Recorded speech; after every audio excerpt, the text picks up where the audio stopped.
All right, good evening, everybody. Welcome to the May 4th, 2022 special board meeting of the Chino Valley Fire District Board of Directors. Sorry, my mic isn't on. The time is 6 o'clock p.m. Please make sure your microphones are on and remember to talk directly into the microphone. I'll now open the meeting, take roll call. We are all here. If y'all please join me in the flag salute and remain standing for the invocation. Ready to begin? I pledge allegiance to the flag of the United States of America and to the republic for which it stands, one nation under God, indivisible, with liberty and justice for all. The chaplain Roby, please, to our invocation. Let's pray. Heavenly Father, we thank you for your Son, Jesus Christ, and for all your blessings. We pray, Lord, that you would continue to protect and watch over our cities, protect our first responders, keep them safe, healthy, and strong. Watch over our chiefs and all those involved in the process of building a new firehouse. Let it be built in prayerful consideration with wisdom, discernment, and guidance from you. Lord, we pray for our board of directors in this meeting tonight and ask that you would be in our midst. Help us to make decisions that would honor you. We pray this in Jesus' precious name. Amen. Amen. Thank you, sir.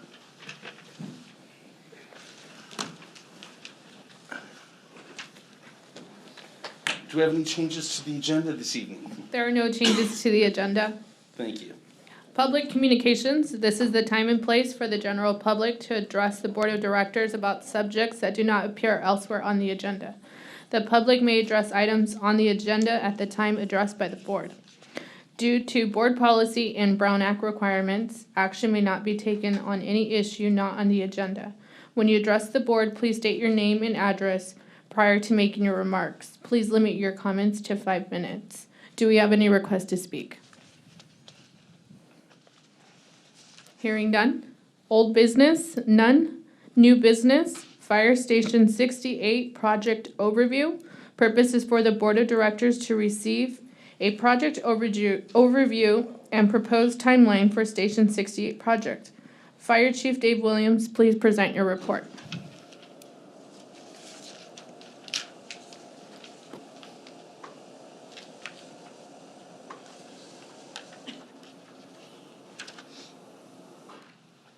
President Krieger, board, we're very, very happy to be here this evening to be able to provide this report for you. This is going to be a high-level overview of our new proposed fire station. There'll be some visuals in here, and we'll touch on a few items and look for your direction at the end of the presentation. With that, I'd like to go ahead at this time and turn it over to Deputy Chief Skibar. Thank you, Chief. Are you guys ready? A lot of information coming. All right, good evening. Staff is excited to work alongside the Fire Board of Directors on a historical venture for the district by building Fire Station 68 from the ground up. As we grow and experience this journey together, the fruits will become evident on opening day. All of our personnel will have direct or indirect involvement with the Fire Station 68 project through research, surveys, participation in design meetings, building phase, or opening ceremonies. So before we get too far, I'd like to advise what this presentation is not. Our design team is currently working with the architect on the footprint of the new station, and plans are not yet complete. Those plans will be submitted for approval to the board in the near future. This presentation gives the opportunity to share what staff has learned and to pass the information on to the board of directors. In addition, this presentation is designed to provide us with a glimpse of the past, present, and future of the Fire Station 68 project. Starting with a brief history beginning from the signing of the property transfer agreement in January of 2021. Start with that there. To the execution of the agreement on April 21st, 2021 with the City of Chino Hills, including former Fire Station 62 on 4040 Eucalyptus. The agreement designated $8 million from the City of Chino Hills towards the fire station project. The agreement also states that the district would receive $4 million after the close of escrow, and the remaining $4 million will be dispersed to the district at the beginning of construction. The sequence of events is as follows. The district decided to be proactive and complete specific surveys before the closing of escrow. This is to be ahead of schedule, as some surveys take more time or more than 1 month to complete. In addition, the time savings puts the district in a better position to achieve the mission of providing exceptional service. I'll go and start with the Phase 1. This is an overview of what we've done. The Phase 1 environmental site assessment includes records review, historical document record reviews, site recon, exterior walkthroughs, interviews, and inspections of hazardous materials, lead, asbestos, radon, and PCBs. That was completed on October 13th, 2021. The topographical survey, which typically takes 1 month to complete, was completed on November 29th, 2021. The survey locates and maps each surface feature of a specific property and shows contours, vegetation, physical attributes, and utilities. The importance of the survey is key to knowing exactly what is being dealt with before embarking on a big construction project. It is usually completed by aerial or GPS means. Geotechnical studies may take several months depending on the investigation. The district proceeded to begin the survey before hiring an architect for feasibility. The question was, can a fire station be built on this site? The geotechnical survey is the first step in constructing or consolidating the site. This is because it includes information about soil consistency and structure as well as groundwater levels and recommendations for the technical project. The survey process involves drilling several boreholes on the property from which samples are collected and then taken to the lab for analysis.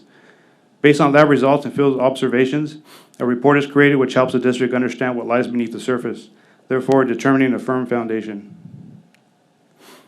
A Phase 1 Geo Investigation began in late November and was completed on December 1st of 2021.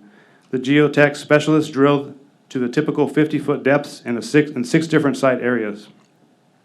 Indications were inconclusive due to what appeared to be considered an ancient landslide. The topographical features and incomplete historical records required further investigation. So Phase 2 investigation was performed this April with the drilling up to 110 feet. The district will receive results next week. The unknowns lie beneath the surface, and the importance of the district's due diligence and determination of a firm foundation before the build is crucial.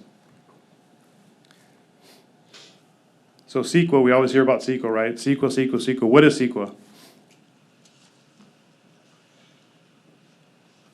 So in 1970, Governor Reagan signed the California Environmental Quality Act, or CEQA. CEQA applies to all projects to public agency discretionary action. The California Environmental Quality Act requires government agencies to consider the environmental consequences of their actions before approving plans and policies or committing to a course of action on a project. The purpose is intended to, you see the four up there, one is to inform governmental decision makers and the public about the potential environmental effects of a proposed activity. 2 is to identify the ways of environmental damage can be avoided or significantly reduced. 3 is prevent significant avoidable environmental damage by requiring projects to impose mitigation measures. And 4, to the public why a project was approved if that project has significant environmental impacts that cannot be mitigated to less than significant levels. Currently, the district is working with the City of Chino Hills regarding the agency roles for CEQA. There are 4 phases of CEQA. That's a preliminary review, initial study, negative declaration, project consideration, or approval. So there are roughly 18 CEQA studies in total. However, the district may be subject to 10 of those studies. Those studies will be determined once an application is filed after submitting plans. And Director Ramos Evinger and President Krieger can probably talk about the vehicle miles traveled a little better than I can.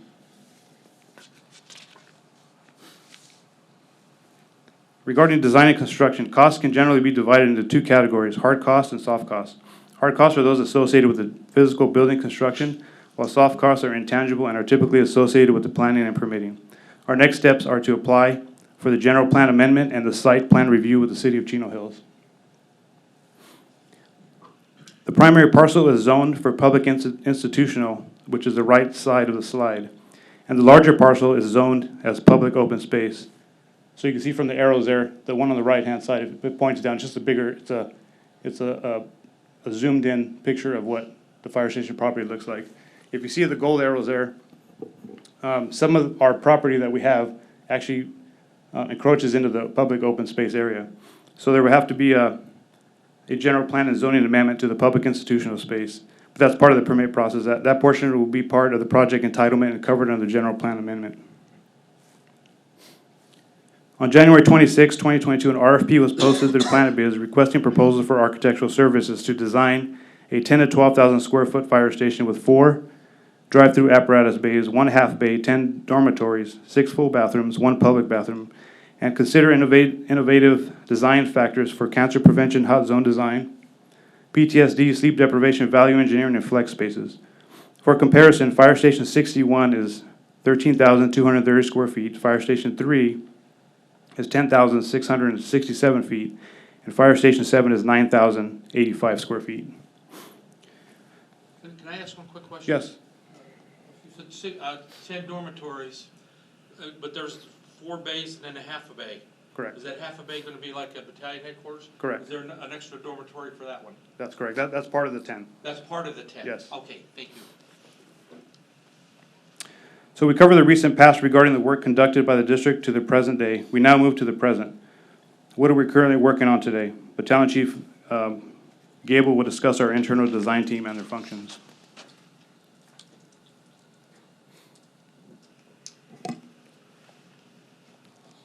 An integral part of Station 68's design is our beloved district members' valuable input.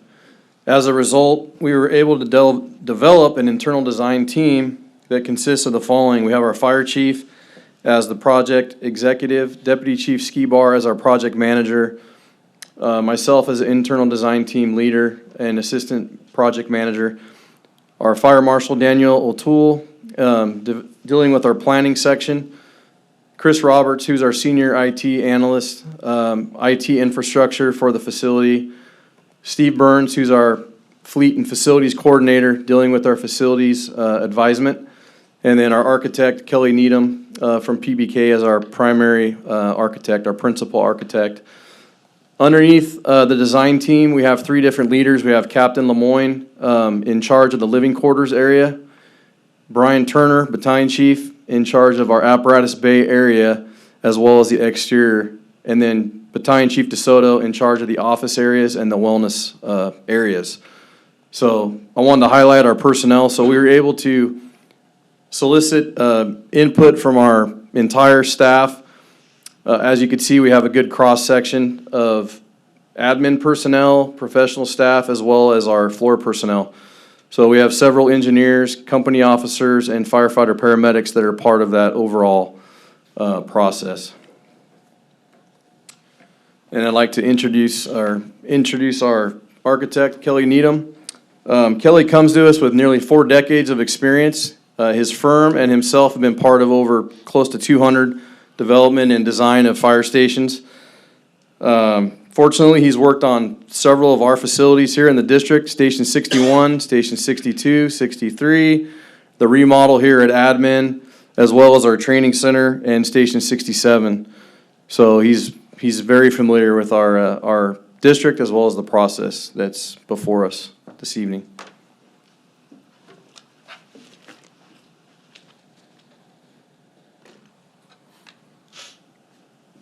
Thanks, Greg. Good evening.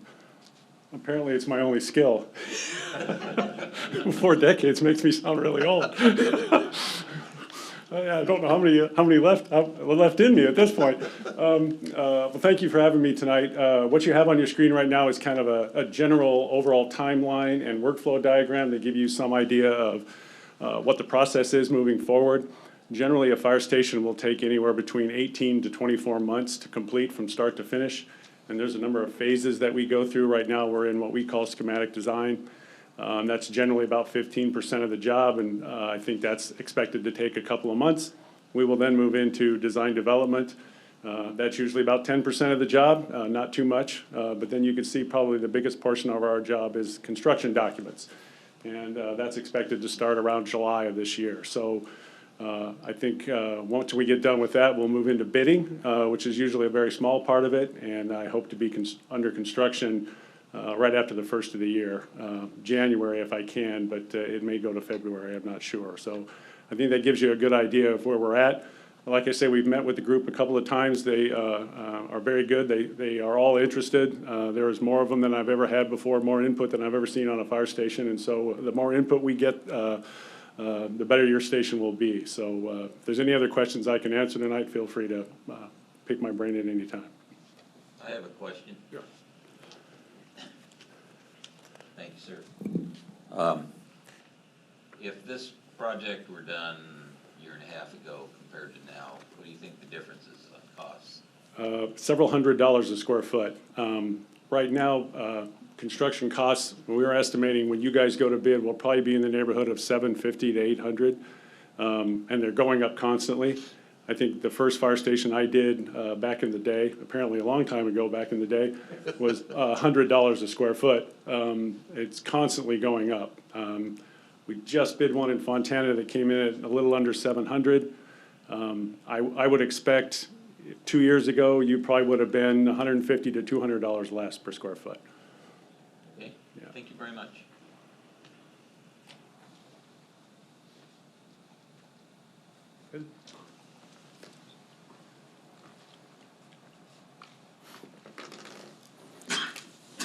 So Station 68 will open with a new tractor-drawn aerial or tiller truck. The expenses are shown as a total purchase of $2.2 million fully equipped. To break that cost down further, looks like, so the cabin chassis is $1.8 million, loose equipment $250, and communications another $150,000, making that $2.2 million. With current supply chain issues, the current build times are expected to be 22 months from the time of contract signatures. Go ahead. Carlos, it might be helpful if we just talk a little bit about the order process. And so I would just add, at the point that the board does approve the purchase of the truck, then those funds will be legally encumbered as an assigned portion of fund balance. And then in the fiscal year we receive those, we'll be budgeting for the actual cost of the unit, although there very likely will be some prepayments made along the way. But what do we see in terms of the timing for the potential purchase coming before the board and that process moving forward? Currently, the apparatus committee, they're currently speccing a rig out right now. They should have information for us within the next 2 or 3 weeks of what the actual cost is gonna be. So from that point on, it just depends on how soon the board wants to move. And I'd recommend as soon as possible, obviously with a 22-month build time. So conceivably, this could come to us in June and be included, or anything need to be included in this year's budget to be included? The upcoming, not this year, but the upcoming budget. Right, at this point, we don't have any substantial costs associated with the build in next year's budget. There may be some loose equipment that comes as a form of a mid-year budget adjustment, depending on the timing, but at this point, there's nothing significant in the next budget. And then if I'm correct, in hearing what you said, then the money that's going to be allocated for the truck will be coming out of the vehicle equipment fund, and not the budget. I mean, it'll be put back into the budget for the, it'll be encumbered. That's correct. It'll be Yes. legally encumbered Yes, when that's we what I was enter into looking the for. agreement. Thank So, you. thank you.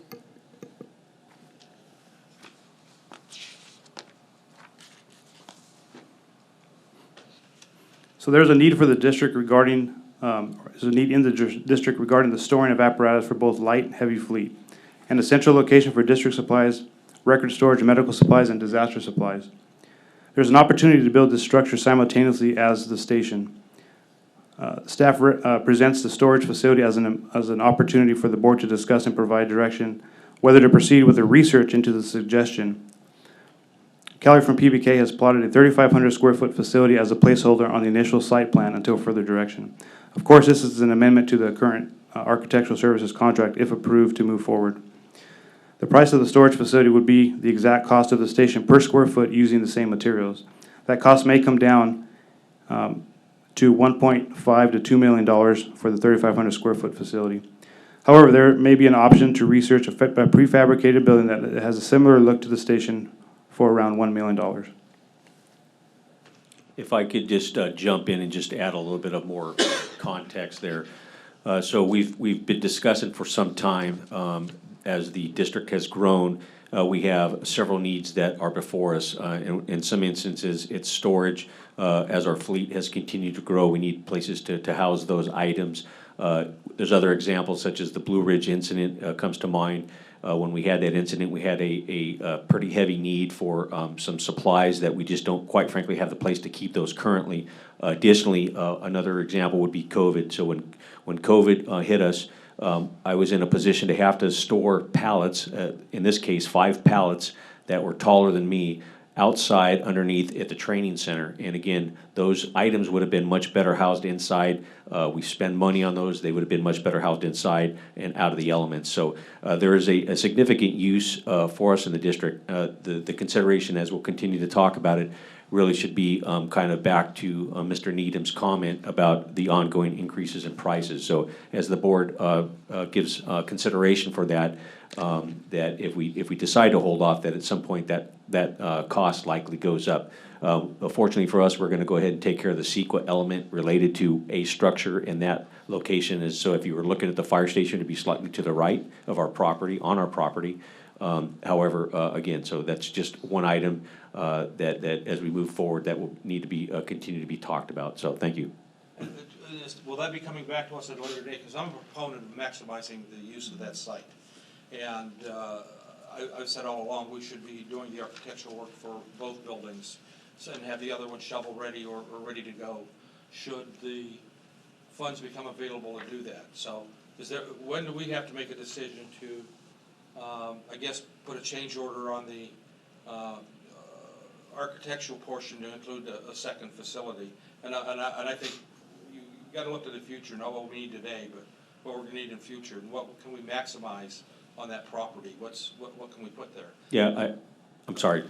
I appreciate the question. I have had some small dialogue with Mr. Needham regarding how we can go about that process. I think the question for us tonight is if the board is desirous for us to continue to research the conceptually what that would look like, drill down on some size, materials. At this point, we haven't really identified. Do we take a metal structure and put that there and beautify it to meet the area? Do we use the same materials as the structure? So those are the kind of conversations that I think would be good for us for tonight. Vice President DeMonico, so that we can get some direction to say, hey, we would like you to continue to investigate that, spend some resources there to look into placing that structure there in addition to. And so if there's anything, Kelly? Yeah, just during the schematic design phase, we'll continue to look at that. You guys don't have to pay me anything to do that. I can work with the fire department to determine whether that's feasible and what it might cost. The only time the additional fees is if we move into DD on it or construction documents, the engineers will have to get involved. But in the initial stages, I can continue to plan that with the fire department and put some numbers to it so you guys will have a good idea of where it goes. I would like to just throw in that it's probably one of the things that is, and it's always due to money generally, is that type of building is probably the most needed building for most fire departments, and they can never afford them, and they never build them. And the few departments I have that they've actually built them and constructed them are just generally happy that they've got some other place to put reserve apparatus or stuff that is frequently used. So if you can do it, I would recommend it, whether we end up doing it or somebody else ends up doing it. It's extremely important. And I agree with you 100%. That's why I brought it up. And you know, I'm a proponent of doing it right the first time. Yeah. We made a mistake when we went from 3 bays to 2 bays at Station 7. We should have never done that. Yeah. Should have stayed with the 3 bays. And it seems like we outgrow everything by the time we move into it. So. Is there a need for that ancillary building to have a community room similar to what we have down in Butterfield, at the Butterfield Station?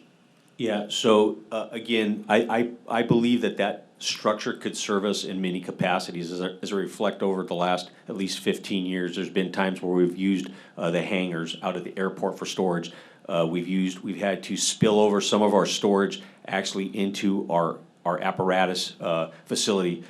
In many cases, we've actually had to rent storage units. So getting back to other uses, community uses, for sure, we could use it in that way. I reflect back to the Blue Ridge incident. That's an area that will always be susceptible for our district, and I simply can see it as like a Quonset hut potentially even. So if we had resources and we had to bed them down, we have a place to keep them inside out of the elements. We have facilities located nearby, so it has a lot of different potential uses that could meet needs that we have today, let alone going forward. Excellent.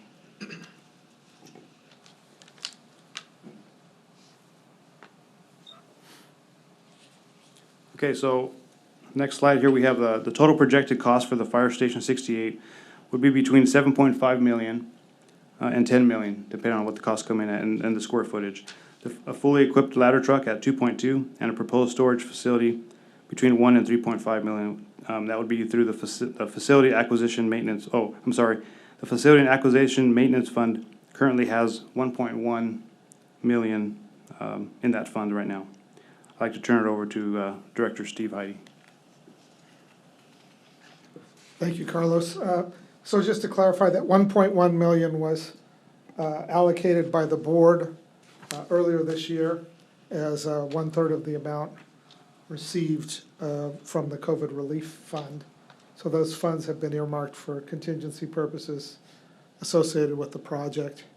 And then, Kelly, just to clarify on the outbuilding, it's my understanding that if we do move further along in that process, get to the point where that is designed and included in the bid package, that there's the ways that can be structured so that both pieces can be awarded, or if the board ultimately were to decide from a cost perspective, let's say for sticker shock reasons, if that were to be the case, that they wouldn't have to at that time award the outbuilding.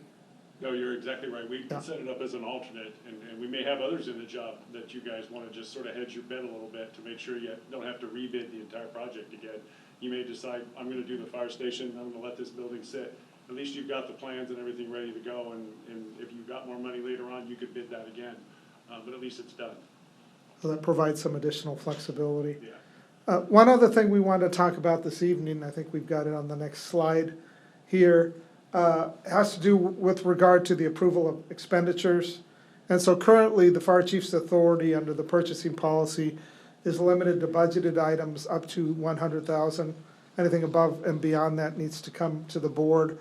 What staff would want the board to suggest that the board consider is allowing some flexibility in policy for this specific project, essentially to allow the fire chief to approve individual expenditures which conceivably may significantly exceed that $100,000 mark in the course of construction, so as to not hold up the project, and then allow those to come back in the following calendar month for ratification by the board. We would envision that would be simply in the form of a consent calendar type item presented with the detail of those expenditures. And of course, if the board wanted to pull that for discussion or needed additional information, we would certainly be prepared to share that or to research that. But this would allow the opportunity to ensure that the project is not held up for administrative reasons while ensuring compliance with policy. So again, that's not a decision that needs to be made this evening, but as part of the discussion, we did want to present that for at least some initial consideration and feedback from the board if appropriate. So, thank you, Carlos. Thank you. I have a question on that. Do we have a new figure then, over the 100,000? At this point, staff would propose up to the project budget. So for example, you could have a bill come in or a payment due of 150,000. You could, a couple weeks later or a month later, have a bill, you know, I'm outside of my comfort zone, but for several $100,000. So as long as it's within the overall scope of the project budget, then that would be staff's proposal that the fire chief has that authority up to the limit of the overall project budget. Okay, I mean, I guess I'd need a little bit more myself. I'd want a little more information in regards to that type of a. Do you envision any 1 month being more than $1 million? I defer to the architect in terms of typical No, timing. that would be a little high. Generally, we're going to get a pay app every month, and it's basically based on percentage of work completed and materials stored on site. We'll review that with the fire department and, you know, verify that it's there. I can't imagine on a job this size there'll be a pay app that's more than $1 million. It will vary though. Initially, you know, you'll get a rather large one at the beginning because their bonds and insurance and everything is generally up front. And then it tapers off for a little while and then starts to build back up again. But I don't imagine you'd have one more than $1 million. Can I ask- When we approve this, though, we're approving the fire chief to enter into the contracts and sign the contracts. Right. So why would we not give him the authority to pay it? I was So- just gonna ask, historically, Steve, how have we handled this? Yeah, well, this is our first build, so this is new territory for us, but yeah, historically, there is provision in the policy for emergent type expenditures. So if we were in sort of back to the Blue Ridge, a case where we needed to authorize X million of dollars on an emergency basis, the chief would have that authority under policy and it would come back for ratification following month to the board. Can I make a quick comment? I'm So, Director Williams, it would be in one way very similar to the board's authorization of our ambulances. It was authorized for $1 million. Each one of those is likely over my spending authority, so up to that point expenses would be taken care of as needed. Secondarily, in addition to coming back to the board for ratification, if the consideration is given, is that my intent is to make sure that I'm in close communication with the board at all times, and also that we, not just the ratification at the standard board meetings, but that we likely have maybe a special like this, that we come back on a regular time frame, either at board's encouragement, questions that need to be asked, or that I even build that into the process, that we come back maybe every couple months just to give an update, even if there's not a ratification at that particular time, so that would be my encouragement and I think the discussion I would like to have. Can we pass budgetary stuff at a special meeting? I thought there was something that said that we couldn't do that. I think if there was policy direction, then we would work on bringing something back as an agendized item to effectuate that policy choice. But I think the board is free to sort of provide input and direction, and then we. Okay, thank you. And Kelly, is most stuff on a net 30 or net 60 terms? Yeah, generally net 30, we usually get a draft. We'll figure out what your billing cycle is, and we've done this with Steve Atkinson before. We've sort of figured out what your cycle is and get the contractor to get us a draft a certain amount of time ahead of that so we can approve it by the time it comes through. It's usually a little bit of coordination at the beginning, but then it flows pretty smoothly after you get it set up. So, I don't know if it's terms like that it wouldn't necessarily hold it up per se, but I totally understand where you're going with that. I mean, it doesn't make sense for every meeting for us to, talk about, well, how much are we spending on, toilets, and how much are we spending on this, and how And much are we spending on that? decisions need to be made. So that makes it so, yeah. that makes Yeah, and sense. for clarification, we were just hoping for some sort of conceptual input today, and we were envisioning that in conjunction with the bid award, not only would the chief then have the authority, or the recommendation would be for the chief to have authority to execute documents, but then also to have this specific authority. So we would list it up to the specific dollar amount that was approved for budget with the board, and it would be articulated and qualified at that time. One last question for Kelly. If we did an ancillary building, you or Carlos mentioned it'd be relatively the same per square foot cost, but this is an empty shell. Actually, I calculated a little less. It is an empty shell. But what happens is, I calculated it so that it's an empty shell, not much mechanical system. It's basically a storage building. But what happens is as we get into it, suddenly there's an office. Suddenly there's a community room. Yeah. It turns into a real building. Got And before it. you know it, it scopes up to something where you go, wow, you're back up to $700 per square foot. Got it. Okay. I'd like to go on one Thank you. follow-up question on that. Does that building have to be built to essential standards? It does, but it won't, it doesn't, believe it or not, the essential component doesn't really add that much to a simple building like that. It's not really a huge factor. You may, based on the type of structure, type of architecture that you want, a pre-manufactured metal building may suffice for that. They've mentioned doing something that maybe is a little bit more rural or has a rural aesthetic, and we may use metal panel on the fire station that maybe matches a metal building. We're doing that at a water district in Baldwin Park right now, and it all looks sort of the same. It's all incorporated, and a portion of it is a prefab metal building that they got for a substantial savings. And it saves on fees as well, too. I don't have to engineer it. I can just turn it over to Butler and work out the details. Okay, I just have one other thing. My thing is like, I'm trying to get an understanding, if we go out to bid and we say, okay, we're gonna spend $10 million on a new fire station. I'm not understanding where the chief has to approve something that's involved in building the station. Is this for changes that might come about? Well, it seems to me you're gonna get a pay app every month that basically says, we need $800,000 this month, and the chief's allowances for approval is $100K. So I think they're looking for someone to go, okay, up until the budget of the project, he has the ability to approve those as they go along, as opposed to coming back to the board every time. Okay, I'm trying to get just an understanding, if we say, okay, we approve the money. Right. Director Then- Williams, I think, so once we have the bid and once the bid is accepted, it's then the chief at that point being able to do the build. And then just the money going out in increments. It's giving him the ability to pay the bills. Yeah, as they should. okay, Expense the that's an funds. understanding, okay, thank you. To write the checks. Are we looking to possibly rack out that outbuilding, as we're calling it, to have, racking for storage racking? So at this point, the discussions are all very preliminary. I know we use the term storage because that's really one of our immediate needs today.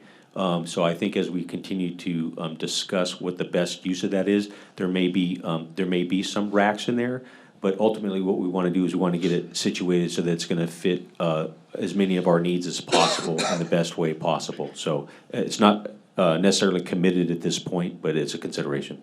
Okay, so yeah, we're about to rack out another 20,000 square feet. It is a long process. You've got to it's very expensive. It's amazing how much it's going to cost. Also, you got to make sure, and I'm sure Kelly's well aware of this, the concrete, the thickness, there's a lot of things that come into play if you're going to rack that out. So. Yeah, it's interesting because you say it's just open space, but it is some of the most expensive open space. Yeah. The floor is 8 inches over 12.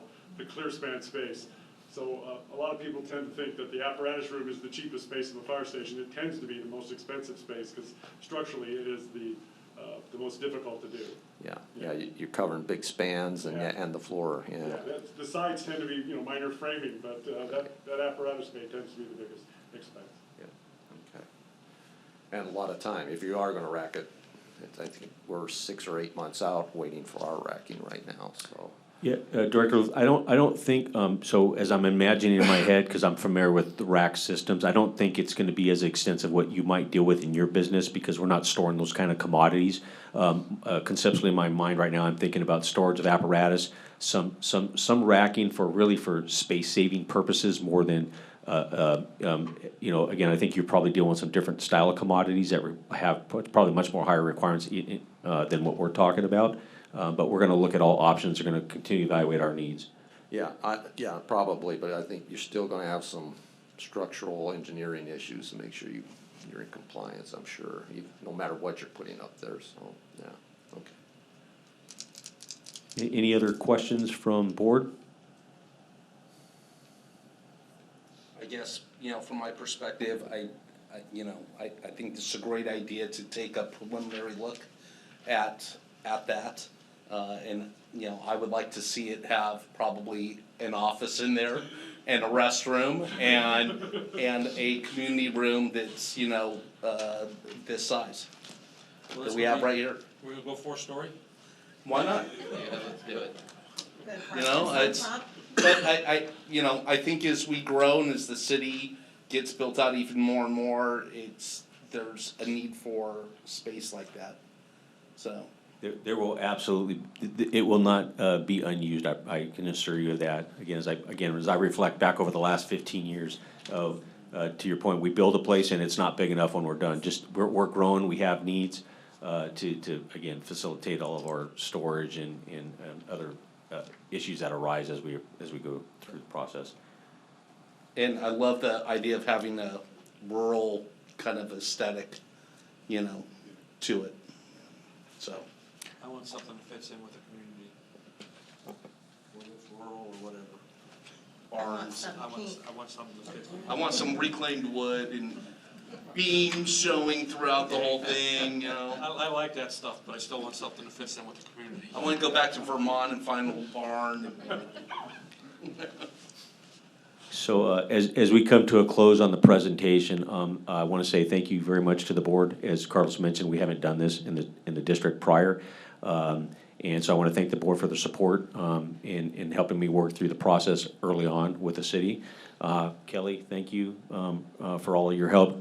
Mr. Needham has went well above and beyond to provide us a lot of stuff that he did it on his own dime. So thank you very much for supporting the district and what we're attempting to do here in the Chino Valley. Carlos, thank you very much for all of your hard work in assembling this, and Steve and the finance team, and I wish the schematic was back up at the top. Carlos, Greg, you and all the design folks that have been working hard and putting the time in. Just really want to say thank you, and with that, the recommendation tonight is that the Board of Directors receive a project overview and a proposed timeline for the Station 68 project and provide any direction to staff.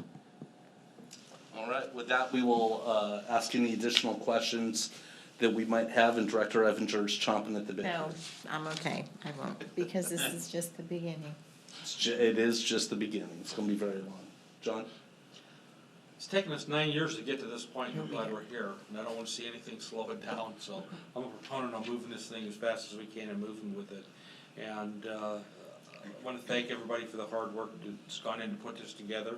Like I said, it's been a long time coming, and I'm anxious to see it done, so thank you so much for your hard work, and I appreciate everything you've done. Thank you. Director Luth? No, I appreciate the presentation as well, the information. I look forward to getting different presentations, the possibility of the outbuilding. I think we need to consider that, see if we can make that work financially, but it certainly needs to be part of the consideration. 3,500 doesn't seem big enough for what you're talking about. I don't know what the right size is, but I'm sure looking forward to that. I think the idea of that Director Heidi proposed about the spending limit, that we need to consider that it needs to be part of the action that we take, so we aren't holding things up. I agree with that too. That's all I've got to say. I just, again, look forward to the process and more information as we move forward. Director Williams? Thank you very much, and all I'd like to say, you guys know I've been here for a long time, and I remember when they opened the Station 3 out there at the airport. I slept there the first night, and they had the mobile home and the building that was an old airport building and whatnot, and this is definitely a big step in regards to moving ahead on a new fire station, and I can't believe it. And I just want to say thank you very much, and I'm looking forward to it. Yeah, from my perspective, Kelly, I think it's the first time I've actually seen you talk to you, and but your name is synonymous with any construction projects we have around here, so it's great to actually see the man, the myth, the legend, and you joked about your length of time. We need you for 2 years, so you can't go anywhere for 2 years. I have no intention. I said, this is my only skill. but staff does talk very highly of you, and the fact that, as Chief Williams just said, that you put in some extra time just because you really enjoy it, and we appreciate that.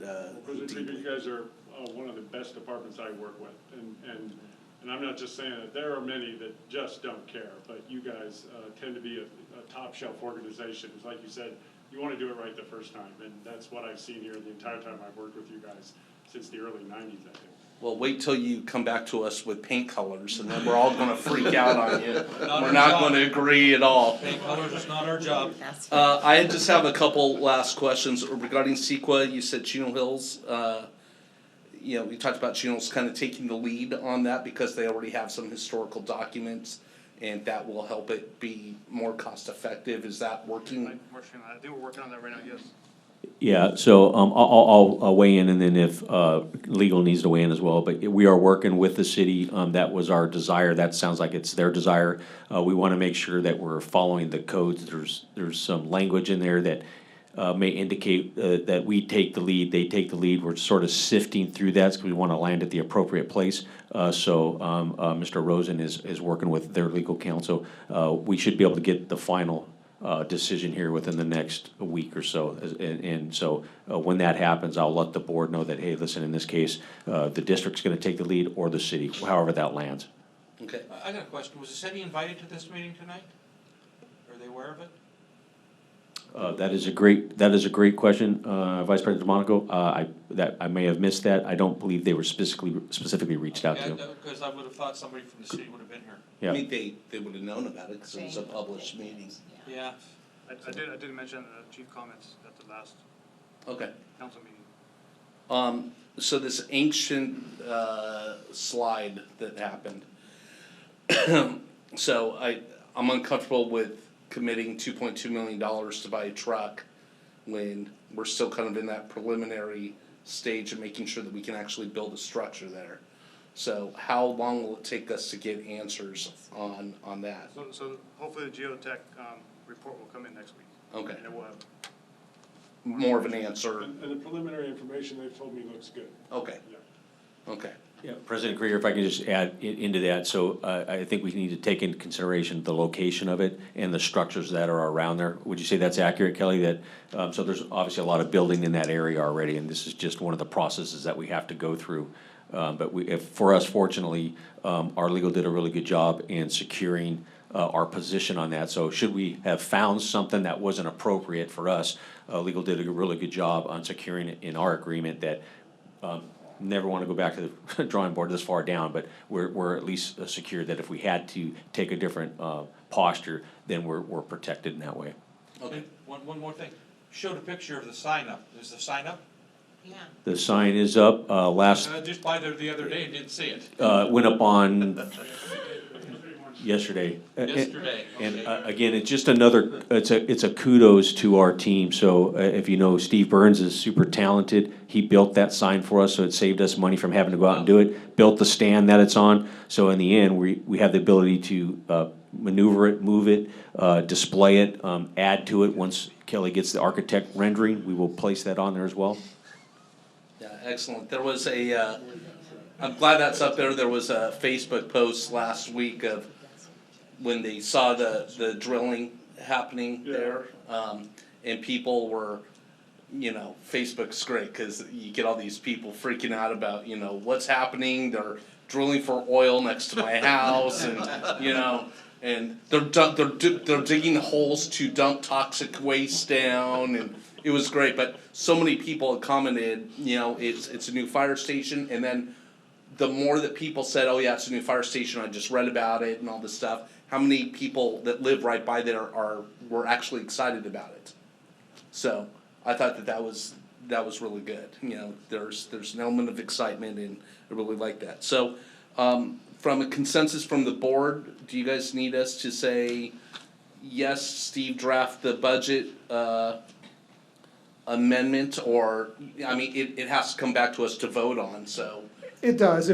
Certainly, I think if there was a negative declaration, if the board said no, we find an alternative, we're not comfortable with that, then we go back to the drawing board. But if there's not that kind of objection, then we would weave that into the recommendations. And I think, Kelly, you heard us all kind of say, yes, we'd be interested in seeing what a secondary ancillary building would look like. I'm gonna do it whether the chief wants it or not. I kind of figured that. I did, so we're just gonna go with that. So, excellent. Is there anything else that we need to be discussing, looking at, approving? No? There's no action item as a receive and file. I would just confirm there's no public comment this evening on this particular item. Is there any public comment on this? See none, hearing none, there's none. Excellent, thank you. For that, now we'll just go to board member comments. No comment. Ms. Williams? I just wanna say thank you for everybody for your concern and kindness that you've shown my wife. She's doing very well, in case you haven't heard, and she went to the doctor yesterday and they said everything is doing fine. Excellent. So everything should be okay. Director Luke? No comments. Vice President DeMonico? Just anxious to get her done. Yep, the only comments I have are, the chief and I met with Congresswoman Norma Torres yesterday, and we'll talk more about that at our next meeting, but it was a very productive and good meeting, and one of the things we floated to her was, you know, how can you support us and help us? Because we have these brand new fire station we're building, we have facilities where, you know, we have to spend $2.2 million on an apparatus. And her eyes lit up at the 2.2 million and said there might be a mechanism to get some federal funds for that. So, not this year, and maybe not even next year, but maybe into 2024.